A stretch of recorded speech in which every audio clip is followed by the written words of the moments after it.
धडगाव महाशिवयात्रेत दुर्घटना, पालखीची कडी तुटल्याने 19 वर्षीय युवकाचा मृत्यू। धडगाव तालुक्यात सध्या सुरू असलेल्या महाशिवयात्रेत आज दुर्दैवी घटना घडली। छापरी गावातील पंकेश तिल्या वसावे वय 19 हा युवक पालखीमध्ये बसलेला असताना अचानक पालखीची कडी तुटली, त्यामुळे तो जोरात खाली पडला।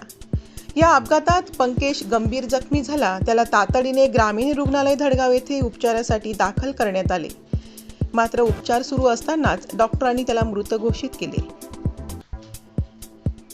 या घटनेमुळे यात्रेत एकच खळबळ उडाली असून परिसरात हळहळ व्यक्त केली जात आहे। तरुण वयात झालेल्या या मृत्यूमुळे छापरी गावावर शोककळा पसरली आहे। आदिवासी जनजागृती न्यूज नंदुरबार। नमस्कार।